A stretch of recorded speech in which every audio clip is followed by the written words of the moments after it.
أعوذ بالله من الشيطان الرجيم. بسم الله الرحمن الرحيم. وإذ قال ربك للملائكة إني جاعل في الأرض خليفة قالوا أتجعل فيها من يفسد فيها ويسفك الدماء ونحن نسبح بحمدك ونقدس لك قال إني أعلم ما لا تعلمون.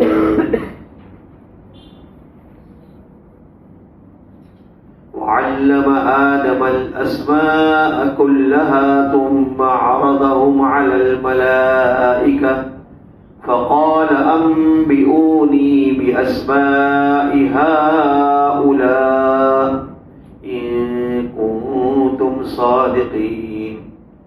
قالوا سبحانك لا علم لنا إلا ما علمتنا إنك أنت العليم الحكيم. قال يا آدم أنبئهم بأسمائهم فلما أنبأهم بأسمائهم قال ألم أقل لكم إني أعلم غيب السماوات والأرض وأعلم ما تبدون وما تكتمون.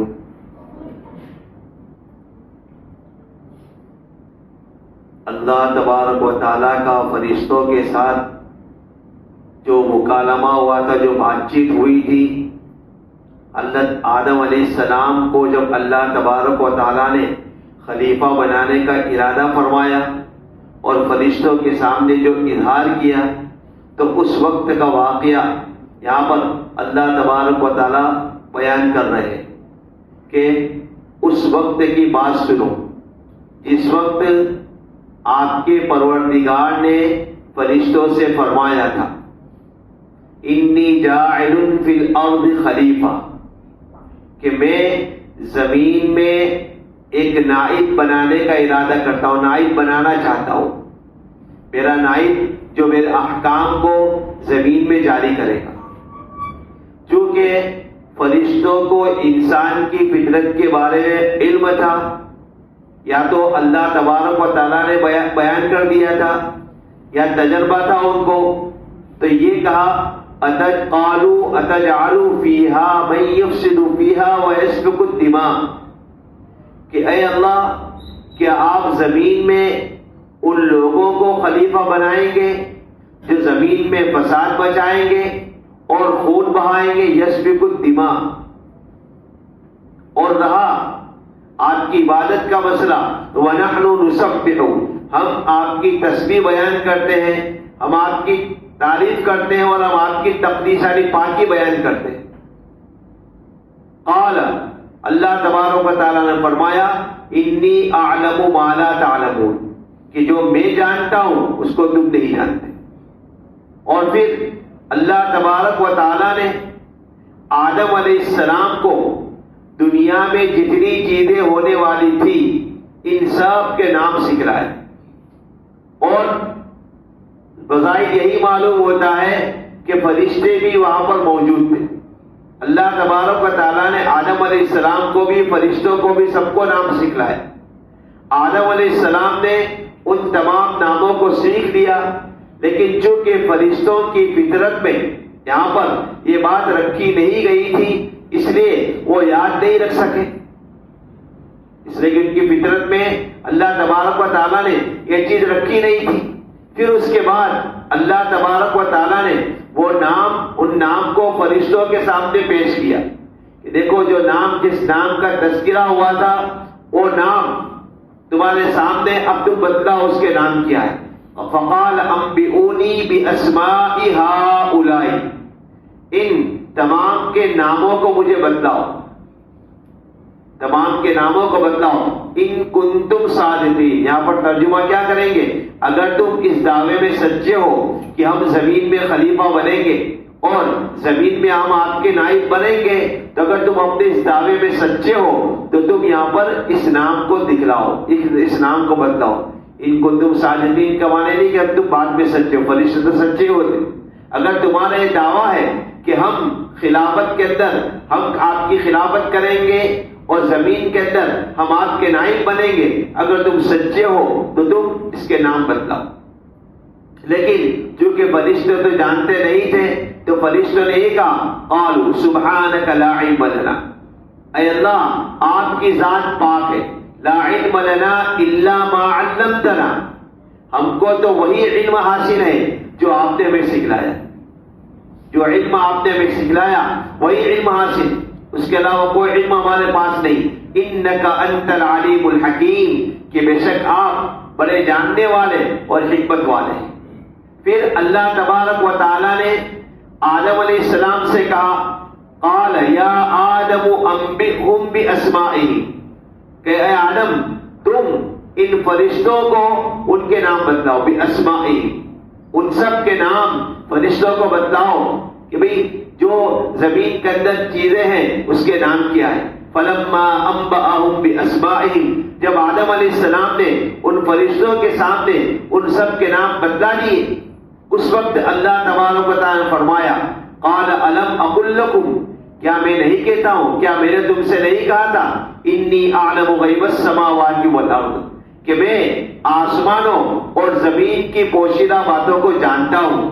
وَأَعْلَمُ مَا تُبْدُونَ وَمَا تَكْتُمُونَ، اور میں جانتا ہوں ان چیزوں کو بھی جو تم ظاہر کرتے ہو اور ان چیزوں کو بھی جانتا ہوں جن کو تم چھپاتے ہو. یہ پورا مضمون ہے قرآن پاک میں مختصر طور پر بیان کر دیا. اس مضمون میں حقیقت میں تو یہ ہے کہ اگلی آیتوں میں اللہ تبارک و تعالیٰ نے انسان کی جو ظاہری نعمت تھی وہ بیان کی. ظاہری نعمتوں میں سے انسان بنایا، ان کے لیے آسمانوں کو بنایا، زمین بنائی، زمین میں چشمے جاری کیے، کھیتی بنائی. ان تمام چیزوں کو اللہ تبارک و تعالیٰ نے انسان کی جو ظاہری نعمت تھی ان کو بیان کرنے کے بعد اب یہاں پر جو باطنی اور جو روحانی نعمتیں ہیں وہ نعمت اللہ تبارک و تعالیٰ یہاں پر بیان کرتے ہیں. اور اس میں سے سب سے پہلے تو کیا ہے کہ آدم علیہ السلام کو زمین میں خلیفہ بنایا اور فرشتوں کو آدم علیہ السلام کے سجدہ کرنے کا حکم دیا. آگے مضمون آئے گا کہ جب آدم علیہ السلام زندہ ہو گئے تو اس وقت فرشتوں کو حکم دیا کہ تم سجدہ کرو، اور ہمیں آدم علیہ السلام کی اولاد میں پیدا کی. ہمیں آدم علیہ السلام کی اولاد میں ہمیں بنا، آدم علیہ السلام کے جنس سے ہم کو بنایا. یہ سب نعمتیں ہیں اور ہمیں ان پہ دین سے نوازا. یہ یہاں پر جو روحانی نعمتیں اللہ تبارک و تعالیٰ نے بیان کی اس کو یہاں پر بیان کی. اب یہاں اللہ تبارک و تعالیٰ نے جب آدم علیہ السلام کو خلیفہ اور نائب بنانے کا حکم دیا تو اللہ تبارک و تعالیٰ نے فرشتوں کے سامنے تذکرہ کیا کہ میں زمین میں ایک نائب اور ایک خلیفہ بنانا چاہتا ہوں. اب اللہ تبارک و تعالیٰ کا یہ کہنا، یہ پوچھنا کس نوعیت کا تھا؟ آیا آپ فرشتوں کو خبر دے رہے تھے یا پھر مشورہ لے رہے تھے؟ ظاہر بات ہے کہ مشورہ لینے کی تو ضرورت نہیں. اللہ تبارک و تعالیٰ کو کسی سے مشورہ لینے کی ضرورت نہیں ہوتی. بھئی مشورہ کس سے لیا جاتا ہے اور مشورہ کون کرتا ہے؟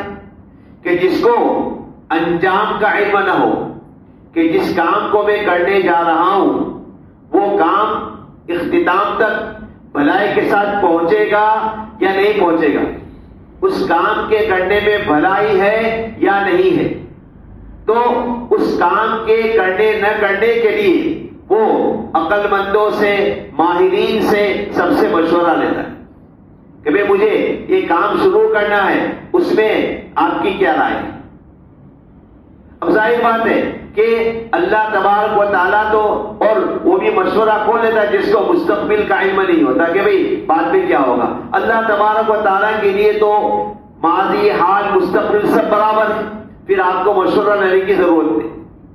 لیکن اللہ تبارک و تعالیٰ نے پھر بھی اگر یہ کہا جائے کہ اللہ تبارک و تعالیٰ نے فرشتوں سے مشورے کے طور پر کہا تو یہ کہا جائے گا کہ اللہ تبارک و تعالیٰ کو مشورے کی ضرورت نہیں تھی، لیکن امت کو تعلیم دینے کے لیے، امت کو سکھلانے کے لیے کہ جب بھی کوئی اہم اور جب بھی کوئی اہمیت والا کام ہو تو مشورہ لے لے، سب سے مشورہ کر لے، اس میں بھلائی ہوتی، اس میں فائدہ ہوتا ہے، اس لیے کہ مشورہ بھی اسی سے لے جو مشورہ دینے کے قابل ہو۔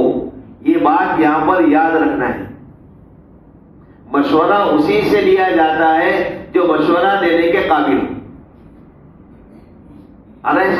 یہاں پر اگر کسی مولوی امام صاحب کو مسجد میں نماز پڑھانے کے لیے رکھنا ہے کہ بھئی اس کو امام رکھنا ہے، اب پوچھتے ہیں کہ اس کو جاہل سے کہ بھئی اس کو رکھے تو کیسا ہے؟ ذرا بات صاحب میں سمجھ لینا، وہ جاہل کو پوچھے کہ بھئی اس کو ہمیں امام رکھنا ہے، ہم کہ کیا رکھے، تو پھر وہ کیا کہے گا؟ وہ تو چاہے گا کہ 5 منٹ میں نماز پوری کرتا ہے کہ نہیں، وہ بھاگم بھاگ کرتا ہے کہ نہیں، تو وہ اور سلام مارتا ہے کہ نہیں۔ میں ذرا صاف بات بولتا ہوں، تو اس کو رکھے تو مشورہ کس سے لیا؟ نہ لینے والے سے۔ بھائی امام کو رکھنا ہے تو مشورہ کسی قاضی صاحب سے، کسی مولوی صاحب سے، کسی دیندار سے، اس سے مشورہ لو، تو وہ تمہیں جواب دے گا کہ بھئی تمہیں کیا کرنا ہے۔ تو مشورہ جو ہوتا ہے، مشورہ جو جس کے لائق ہوتے ہیں، تو جو عقل مند ہوں گے، اس میں جو ماہر ہوں گے، اس سے مشورہ لیا جاتا ہے۔ تو امت کو اور انسانوں کو اللہ تبارک و تعالیٰ نے بتلایا کہ ہر کام مشورے سے کیا کرو۔ ہمارے نبی صلی اللہ علیہ وسلم، ان کو بھی مشورہ کرنے کی ضرورت نہیں تھی، اس لیے کہ اللہ کے نبی صلی اللہ علیہ وسلم کا ہر کام تو وحی سے ہوتا تھا۔ آپ کوئی کام وحی کے بغیر کرتے نہیں تھے، اور اگر وحی اور کوئی کام خلاف مصلحت تو وحی کے ذریعے سے بتلا دیا جاتا تھا۔ تو اللہ کے نبی صلی اللہ علیہ وسلم کو بھی وحی کی ضرورت نہیں تھی، لیکن امت کو سکھلانے کے لیے آپ کو حکم دیا وَشَاوِرْهُمْ فِي الْأَمْرِ، کہ آپ ان سے مشورہ لیجیے، آپ ان سے مشورہ لیجیے تاکہ ان کو بھی تسلی ہو۔ تو لہذا بہت سارے معاملے میں اللہ کے نبی صلی اللہ علیہ وسلم نے مشورہ دیا اور پھر ان کے مشورے پر عمل بھی کیا۔ حضرت سلمان فارسی رضی اللہ تعالیٰ عنہ کے مشورے پر آپ نے عمل کیا۔ حضرت اسماء رضی اللہ تعالیٰ عنہ، آپ صلی اللہ علیہ وسلم کی زوج مطہرہ ام سلمہ رضی اللہ تعالیٰ عنہ، آپ صلی اللہ علیہ وسلم کی زوج مطہرہ، آپ نے ان کے مشورے پر بھی عمل کیا۔ تو یہ حکم دیا کہ مشورہ کرو، اس سے حقیقت سامنے آتی ہے۔ اور دوسری بات ایک یہاں پر یہ بھی، جب مشورے کی بات چلی ہے تو مشورے کا مطلب یہ نہیں کہ میں جو کہوں سامنے والا مانے۔ بھائی مشورہ لینے والا آپ سے مشورہ لیتا ہے، ضروری نہیں کہ آپ نے جو کہا وہی مانے۔ وہ تو کیا کرے گا، اس کے سامنے چل اچھی بات آئے گی، اس میں سے کسی ایک کو لے گا۔ اب اس میں بھی ہوتا ہے کہ کیا کرے، مشورہ لیتا عمل تو کرتا نہیں۔ بھائی مشورہ دینے والے کی بات پر مشورہ لینے والے کو عمل کرنا کوئی ضروری نہیں، اس کو جو مناسب لگے گا وہ عمل کرے گا۔ بہرحال یہ تو اس پر بات چلی ہے کہ آدم اللہ تبارک و تعالیٰ نے اگر فرشتوں سے مشورہ لیا تو کیوں لیا؟ اگر مشورے کی بات ہے تو انسانوں کو تعلیم دینے کے لیے، انسانوں کو سکھلانے کے لیے کہ بھئی مشورے سے کام کرو۔ تو آپ نے اس طریقے سے ان کے سامنے کہا میں زمین میں ایک نائب بنانے والا ہوں، مطلب کیا ہے کہ وہ میرے احکام کو جاری کرے گا زمین کے اندر۔ چونکہ اب مجھے ایک نئی مخلوق کو پیدا کرنا ہے تو نئی مخلوق کے پیدا کرنے کے لیے، میرے احکام کو جاری کرنے کے لیے ایک نائب پیدا کرنے والا، ایک نائب بنانے والا ہوں۔ تو فرشتوں نے کہا آپ ایسے نائب کو بنائیں گے؟ یہ فرشتوں کا یہ کہنا اعتراض کے طور پر نہیں تھا، فرشتے تو اس سے پاک ہے، اعتراض کے طور پر نہیں تھا، بلکہ چونکہ اللہ تبارک و تعالیٰ نے انسانوں کے بارے میں پیدا کرنے سے پہلے بتلا دیا تھا کہ میں ایک ایسی مخلوق پیدا کروں گا کہ جو اچھا کام بھی کرے گی، برا کام بھی کرے گی۔ ان کی خاصیت میں اچھے کام بھی ہوں گے، برے کام بھی ہوں گے۔ یہ بات فرشتوں کو معلوم تھی، تو فرشتوں نے یہ سوچا کہ بھئی جب ان کے اندر برا کام کرنے کی خاصیت یہ ہے اور برے کام کا انجام کیا ہوتا ہے؟ فتنہ فساد ہوتا ہے. تو پھر یہ قوم آئے گی اور یہ قوم فتنہ فساد مچائے گی اور خون بہائے گی. اس سے بہتر تو اے اللہ ہم فرشتے موجود ہیں، ہم آپ کی نیابت کریں گے. اور دوسری بات یہ بھی تھی کہ فرشتوں کے ذہن میں یہ تھا انسانوں کے پیدا کرنے سے پہلے کہ اللہ تبارک و تعالیٰ ہم سے بہتر مخلوق اب کسی کو پیدا نہیں کرے گا. یہ بھی ان کے ذہن میں تھا. اور بعض مفسرین نے یہ بھی بیان کیا ہے کہ انسانوں کے پیدا ہونے سے پہلے یہاں پر جنات دنیا میں آئے تھے. انسانوں سے پہلے جنات دنیا میں آئے تھے اور انہوں نے لڑ کر ایک دوسرے کے سامنے کلم لڑائی کر کے اپنے آپ کو ختم کر دیا تھا. تو اس کے تجربے کو بھی جانتے تھے فرشتے، اس لیے انہوں نے یہاں پر یہ بات بیان کی کہ بھائی یفسد فیہا ویسفک الدماء. اور رہا آپ کی عبادت کرنا، آپ کی تسبیح، تو ہم اس کے لیے ہمیشہ تیار ہیں. ہم آپ کی تسبیح بھی بیان کرتے ہیں، ہم آپ کی تحمید بھی، آپ کی تقدیس بھی بیان کرتے ہیں، ہم اس کے لیے تیار ہیں. اللہ تبارک و تعالیٰ نے اس کے دو جواب دیے. ایک جواب تو حاکمانہ. حاکمانہ کا مطلب کیا ہے؟ میں جو چاہوں کر سکتا ہوں. انی اعلم ما لا تعلمون. یہ جواب دیا ہے کہ بھئی میں جو جانتا ہوں تم نہیں جانتے، اس لیے تمہیں کہنے کی ضرورت نہیں. یہ حاکمانہ جواب. اگر کوئی آدمی کسی سے کہے بھئی ٹھیک ہے لیکن جو مجھے معلوم ہے تمہیں معلوم نہیں، اندر کی بات تم جانتے نہیں، اس لیے خاموش رہو، یہ ہوتا ہے جواب حاکمانہ. تو یہ اللہ تبارک و تعالیٰ نے حاکمانہ جواب دیا، انی اعلم ما لا تعلمون، جو میں جانتا ہوں تم نہیں جانتے. اور دوسرا حکیمانہ جواب دیا. کیا جواب کہ بھئی دیکھو یہاں پر خلافت کے لیے، نیابت کے لیے ضروری ہے کہ وہاں کے تمام احوال سے واقف ہونا، وہاں کے تمام حالات کا جاننا، انسانوں کی اور جو مخلوق پیدا ہوگی ان کی کیفیت کو جاننا، ان کی فطرت کو جاننا، اور جہاں جہاں پر رہنا ہے وہاں کی تمام چیزوں کو جاننا، یہ سب ضروری ہے. اور اے فرشتوں وہ چیزیں تمہارے اندر نہیں، اس لیے کہ یہ چیز میں نے تمہاری فطرت میں رکھی نہیں، اس سے تمہارے اندر وہ چیز نہیں. اور جن مخلوق کو میں پیدا کروں گا اس مخلوق کے اندر وہ چیزیں موجود ہوگی. اس لیے اللہ تبارک و تعالیٰ نے آدم علیہ السلام کو، اب یہاں پر یہ معنی نہیں ہے کہ صرف آدم علیہ السلام کو سکھلایا، فرشتوں کو نہیں سکھلایا، بلکہ جس وقت آدم علیہ السلام کو اللہ تبارک و تعالیٰ نے دنیا کے ناموں کو سکھلایا، فرشتے بھی موجود ہیں سب کو. بھی دیکھو دنیا میں یہ چیز ہو تو ہر چیز کے نام بدلائے.